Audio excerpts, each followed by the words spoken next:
Hi friend, welcome to PLC. हम लोग सी programming language देख रहे थे। पिछले वीडियो में हम लोग सी प्रोग्रामिंग लैंग्वेज का एक स्ट्रक्चर देखे थे, बेसिक स्ट्रक्चर देखे थे। और आज हम लोग क्या करेंगे, एक छोटा सा प्रोग्राम रन करा कर देखेंगे। मतलब आज से कंप्लीट हम लोग कोडिंग शुरू करने जा रहे हैं। पिछले क्लास में हम लोग बस समझे थे, कोडिंग किए नहीं थे। तो कोडिंग आज से शुरू कर रहे हैं। तो कहाँ कोडिंग करेंगे, कंप्यूटर में हम कोडिंग कहाँ करेंगे, कहाँ अपना कोड लिखेंगे। तो कोड लिखने के लिए बहुत सारे एप्लीकेशन हैं। एप्लीकेशन को आईडीई बोलते हैं। देखिए, जो एप्लीकेशन में हम कोड लिखते हैं उसको आईडीई बोलते हैं, ठीक है।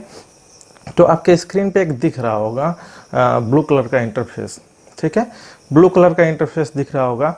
अधिकतर स्टूडेंट इसी में कोडिंग करते हैं, और ख़ासकर बिगनर्स। अगर आप बिगनर्स हैं तो इसी में कोडिंग कीजिए। हालांकि ढेरों एप्लीकेशन है, जैसे कि notepad plus plus, visual studio और भी बहुत सारे हैं। लेकिन ये जो स्क्रीन पे दिखाई दे रहा है, इसका नाम है टर्बो सी प्लस प्लस आई। टर्बो सी प्लस प्लस आई ये बड़ा बेसिक सा है, मतलब कि उतना एडवांस नहीं है, बिगनर्स के लिए है। अगर आप प्रोग्रामिंग सीखना चाहते हैं तो आप इसी में कोड लिखें। ये ब्लू कलर का जो भी इंटरफेस आ रहा है, आपको यहीं पे कोड लिखना है। यहाँ पे कोड लिखिए, और यहाँ से आप इसको कंपाइल, यहीं पे कंपाइल करा सकते हैं, यहीं से रन करा सकते हैं। यहीं पे आपको आउटपुट दिख जाएगा। तो जो भी इस तरह के एप्लीकेशन होते हैं जहाँ पे आप कोडिंग करें, कंपाइल करें, मतलब वहीं पे चेक कर लें और वहीं पे उसका आउटपुट भी देख लें, तो इस तरह का कोई एप्लीकेशन है उसको आईडीई बोलते हैं। आईडीई का फुल फॉर्म होता है इंटीग्रेटेड डेवलपमेंट एनवायरनमेंट, ठीक है। तो बात ये था कि where we write our C program, तो हम इसमें कोडिंग करेंगे। देखिए, अभी हम इसमें कोडिंग करेंगे। हो सकता है जब धीरे धीरे हम लोग एडवांस लेवल पे पहुंचेंगे तो वहाँ पे स्विच करने की ज़रूरत होगी, तो हम लोग दूसरे एप्लीकेशन पे स्विच कर जाएंगे। लेकिन शुरुआत हम यहीं से करेंगे।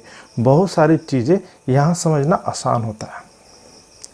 अब रही बात, बहुत सारे लोगों के पास अपना पीसी नहीं है, लैपटॉप नहीं है, मोबाइल फ़ोन है। तो मोबाइल फ़ोन में भी आप चाहे तो कोडिंग कर सकते हैं, सीख सकते हैं। उसके लिए कौन सा एप्लीकेशन है, तो देखिए, एक एप्लीकेशन बड़ा अच्छा सा एप्लीकेशन है, लेकिन एक शर्त है कि ये एप्लीकेशन जो है ये ऑनलाइन काम करता है, ठीक है। ये एप्लीकेशन का नाम है डिकोडर। ये डिकोडर एप्लीकेशन है। लोगो, ये जाइएगा प्ले स्टोर पे और डिकोडर टाइप कीजिएगा। ये अगर लोगो दिख रहा है तो वो जेन्युइन एप्लीकेशन है, यही एप्लीकेशन है। इसको डाउनलोड कर लीजिएगा। मैंने डाउनलोड कर रखा है, इसीलिए अपडेट का ऑप्शन आ रहा है। इसका ब्लैक कलर का इंटरफेस आएगा। देखिए, ये एकदम ब्लैक स्क्रीन आएगा, और देखिए एक 2-3 लाइन का प्रोग्राम इसमें लिखा हुआ है। इसी में आपको कोड लिखना है, ठीक है।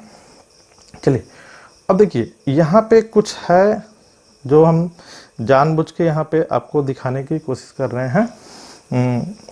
ये जो डिकोडर है ना, ये डिकोडर केवल सी लैंग्वेज को ही प्रोसेस नहीं करता, मतलब केवल सी लैंग्वेज के कोड को ही एग्जीक्यूट नहीं करता है। इसमें आप जावा, सी प्लस प्लस, पाइथन, ढेर सारे प्रोग्रामिंग लैंग्वेज में बने प्रोग्राम्स को रन करा सकते हैं। देखिए कितने सारे प्रोग्रामिंग लैंग्वेज है। तो ये ऑनलाइन काम करता है। इसी के लिए ये बहुत सारे प्रोग्रामिंग लैंग्वेज में बने प्रोग्राम को भी रन करा देता है। लेकिन हम लोग क्या करेंगे, हम लोग सी पे ही फोकस करेंगे, ठीक है। तो ये आप लोग डाउनलोड कर लीजिएगा, अगर जो लोग मोबाइल में काम करना चाहें, ठीक है। चलिए अब आगे बढ़ते हैं। तो अब हम क्या कर रहे हैं, अपने पीसी से कनेक्ट करते हैं आपको और कोडिंग करके देखते हैं, ठीक है।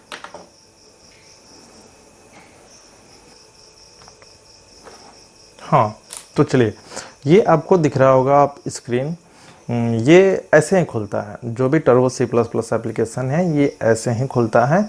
और इसमें अब आपको कोडिंग करना है तो फाइल में जाना होगा। फाइल में जाकर न्यू पे क्लिक कीजिए। न्यू पे क्लिक कीजिएगा तो ये आपको एक पेज आ गया जहाँ पे आपको कोड लिखने के लिए ये दे रहा है। प्लेटफॉर्म एक आपको दे रहा है। देखिए कर्सर ब्लिंक कर रहा है, जो ब्लिंक कर रहा है ये रहा कर्सर, और जो कुछ टाइप करेंगे वहीं से टाइप होना शुरू होगा। तो चलिए, ये थोड़ा सा इसके बारे में समझ लेते हैं। ये जो भी इंटरफेस दिख रहा है, एक विंडो दिख रहा है, इसमें हम कहाँ से क्या काम करेंगे। अब चलिए थोड़ा सा इसके विंडो को समझ लेते हैं। इसके विंडो जो भी एप्लीकेशन का ये विंडो है, इस पर कहाँ से क्या काम करेंगे उस चीज़ को देखते हैं। तो देखिए टाइपिंग के लिए हम यहाँ पे अपना कोड लिखेंगे, ठीक है। और कोड आप यहाँ पे लिखिएगा। लिखने के बाद हम कंपाइल कराना अगर चाहेंगे तो यहाँ से कंपाइल करा सकते हैं। यहाँ पे आप ले जाइएगा कर्सर तो कंपाइल के लिए आ गया। या तो आप कंपाइल यहाँ से कीजिए, नहीं तो यह जो शॉर्टकट की है, ये शॉर्टकट की का आप यूज कर सकते हैं, ठीक है। और रही बात कंपाइल की तो हो गई। अब रन कराना हो तो ठीक यहीं पे बगल में जाइएगा, आप यहाँ से रन करा सकते हैं। रन कराने के लिए भी ठीक उसी तरह कुछ शॉर्टकट की है, आप उस शॉर्टकट की का इस्तेमाल करके आप रन करा सकते हैं, ठीक है। तो इससे ज़्यादा हमको कुछ करना नहीं है, बस कंपाइल कराना है, रन कराना है बस, और आउटपुट देखना है। तो आउटपुट देखने के लिए Alt+ F5 प्रेस करेंगे तो फिर आउटपुट दिख जाएगा। चलिए आगे आएगा तो फिर आपको हम बता देंगे। तो क्या करते हैं, हम शुरू करते हैं। चलिए, तो देखिए पिछले वीडियो में हमने देखा था कि मेरा जो प्रोग्राम होता है, सी प्रोग्राम होता है, उसका दो पार्ट होता है। दो पार्ट क्या होता है, एक मेन फंक्शन कंपल्सरी रहता है, और मेन फंक्शन में कुछ कुछ अगर लिखते हैं स्टेटमेंट, तो अगर रिक्वायरमेंट हुआ तो हेडर फाइल लगाना पड़ता है। तो चलिए ठीक वैसे ही शुरू करते हैं।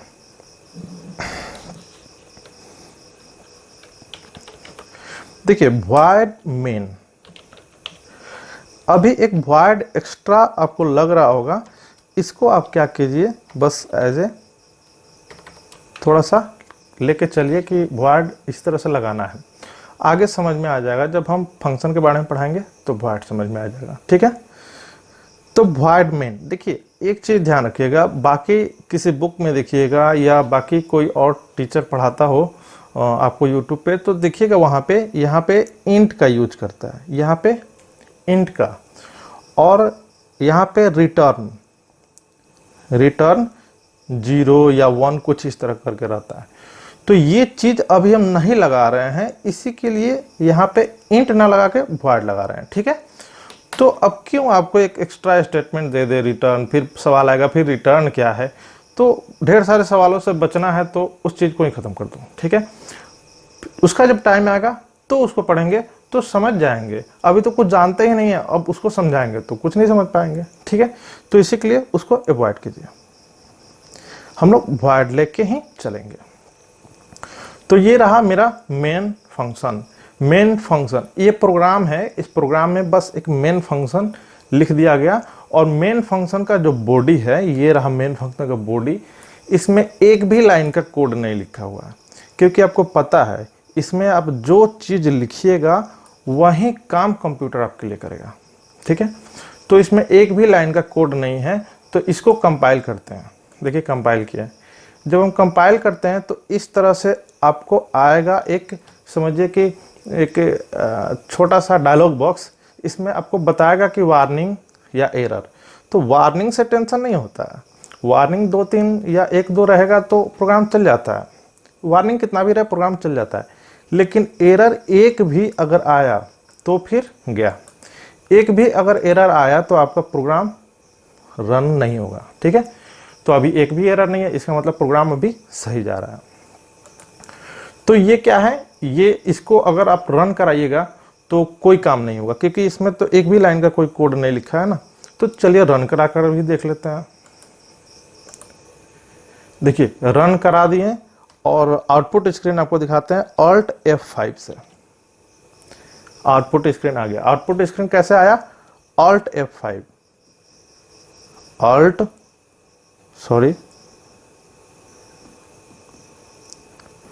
प्लस F5 ये प्रेस कीजिएगा, आउटपुट स्क्रीन आपका आ जाएगा। तो आउटपुट स्क्रीन पे एक कर्सर ब्लिंक कर रहा होगा, और किसी तरह का कोई काम या रिजल्ट आपको नहीं दिख रहा। क्यों, क्योंकि मेन फंक्शन में तो एक लाइन का भी कोई कोड नहीं है ना, तो फिर काम क्या करेगा, कुछ नहीं करेगा।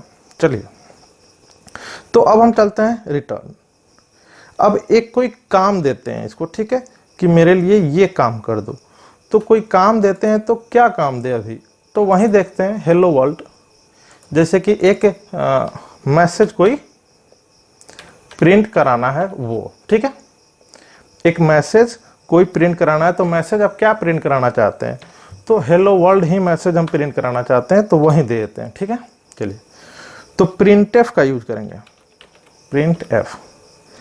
प्रिंटफ फंक्शन ये रहा, ये प्रिंटफ फंक्शन का सिंटैक्स, और ये प्रिंटफ फंक्शन के बीच में यहाँ पे डबल इन्वर्टेड कोमा के अंदर, मतलब दोनों डबल इन्वर्टेड कोमा के अंदर जो मैसेज आप दे देंगे वो हूबहू स्क्रीन पे शो हो जाएगा, ठीक है।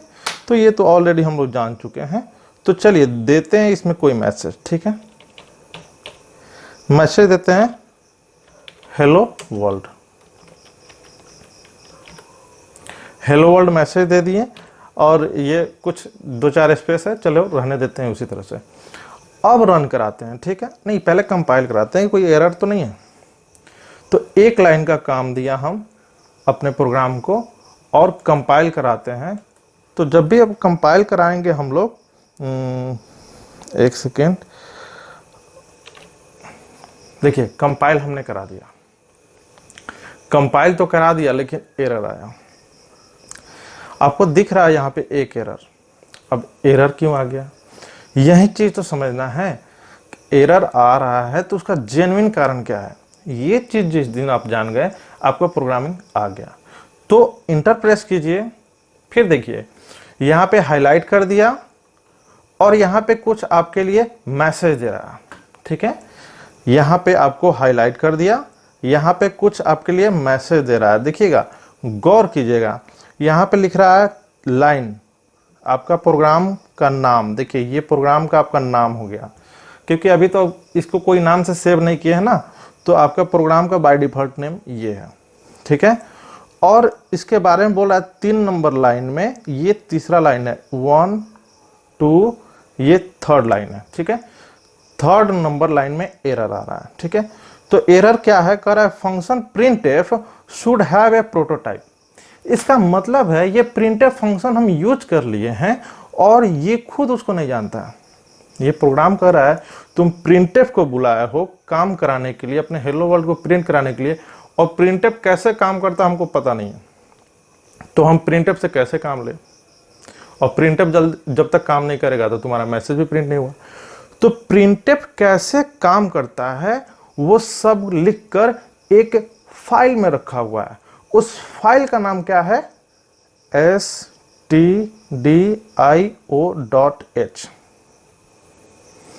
stdio.h फाइल में इस प्रिंटफ के बारे में सब लिखकर रखा हुआ है कि ये कैसे काम करता है। तो अगर हम इसको अटैच कर लिए अपने प्रोग्राम में, तो मेरा काम बन गया। ये प्रोग्राम में अटैच हो जाएगा, तो इसमें जितना कोड लिखा हुआ है वो भी मेरे प्रोग्राम से अटैच हो जाएगा। हाँ, बैकग्राउंड में ही सही, हमको दिखेगा नहीं, लेकिन मेरे प्रोग्राम के बैकग्राउंड में वो कोड रहेगा। और ये हमको लिखना नहीं है, वो ऑलरेडी लिख के रखा हुआ है प्रिंटफ कैसे काम करता है इस फाइल में। तो इसी के लिए हम क्या करते हैं, उसको इंक्लूड करते हैं अपने प्रोग्राम में। तो इंक्लूड करने का तरीका हैश इंक्लूड लगाकर, ठीक है। तो ये चीज अब देखिए, अभी आपको दिखाते हैं इसका प्रमाण, ठीक है। अभी दिखाते हैं, ये सारी बातें हो गई। अभी हम इंटर दबाते हैं, इससे निकल जाते हैं।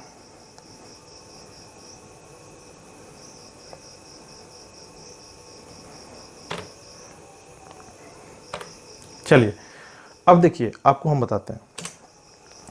अभी ये जो प्रोग्राम है, ये प्रोग्राम मेरा कितने लाइन का है, कितने लाइन का है, अभी कंपाइल कराते हैं, आपको खुद पता चल जाएगा। मैंने कंपाइल कराया, अब देखिए इसमें सब कुछ लिखा हुआ है। ये एप्लीकेशन हम इसलिए यूज कर रहे हैं ताकि आपको अंदर की बात पता चल जाए। देखिए ये रहा आपका नाम, प्रोग्राम का नाम, ठीक है। अभी कोई नाम से सेव नहीं है, तो बाय डिफॉल्ट नेम यही है, तो वो दिखा रहा है। कितने लाइन को कंपाइल किया है, ये 3, टोटल 3 लाइन का ही प्रोग्राम है मेरा, तो ये 3 लाइन का ही है। तो इसको क्या किया है, ये कंपाइल किया है, 3 लाइन दिखा रहा, ठीक है। और एरर 1 दिखा रहा, ओके। लाइन पे गौर कीजिए, कितना लाइन है, 3। हालांकि 4 लाइन है, लेकिन 1-2 इधर उधर है, तो उतना आप वो इशू नहीं है, बस समझिए जो चीज़ समझा रहे हैं। 3 लाइन का अभी कोड है, ठीक है। प्रिंटफ कैसे काम करता है इस चीज़ को हमने अभी अटैच नहीं किया है। प्रिंटफ कैसे काम करता है ये सारा कोड लिख के रखा हुआ है studio.h में। जैसे studio.h को हम अटैच कर देंगे इस प्रोग्राम में, इस प्रोग्राम का कोड बहुत ज़्यादा हो जाएगा।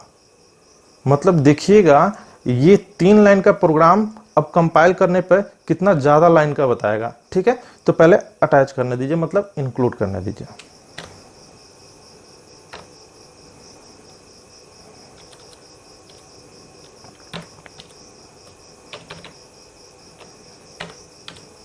इंक्लूड करते हैं।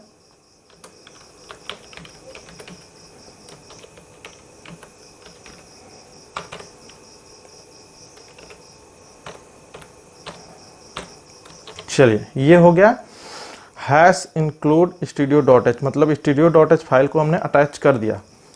अब कंपाइल करते हैं।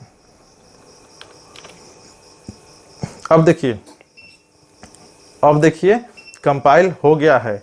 एरर 00, एरर 00, आपका तो काम बन गया। एरर 00।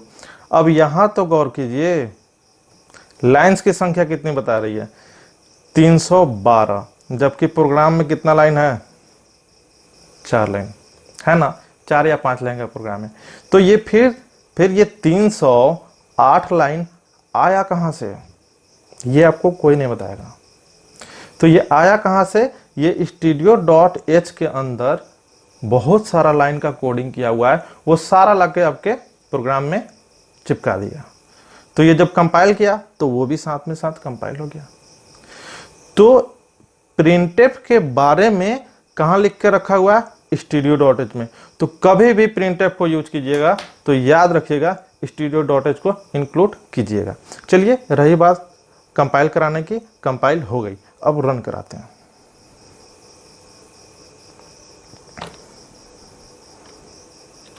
देखिए रन हो गया। थोड़े समय के लिए ब्लैक स्क्रीन आया था, गायब हो गया। हम उसको पकड़ कर लाते हैं। कैसे लाएंगे, Alt F5 से। देखिए आउटपुट दिख गया, आउटपुट दिख गया आपको, ठीक है। तो ये रहा एक प्रोग्राम, और इस प्रोग्राम को हमने क्या किया, रन कराकर टोटली एक्सप्लेन कर दिए एक एक चीज। इतना डीप एक्सप्लेनेशन आपको कहीं नहीं मिलेगा, ठीक है। अगर आपको वीडियो अच्छा लगा हो, वीडियो तो काफ़ी लंबा हो गया, तो वीडियो अगर अच्छा लगा हो तो लाइक कीजिए और सब्सक्राइब कीजिए। अगर अच्छा लगा हो तो अपने दोस्तों के साथ भी शेयर कीजिए। चलिए मिलते हैं अगले वीडियो के साथ।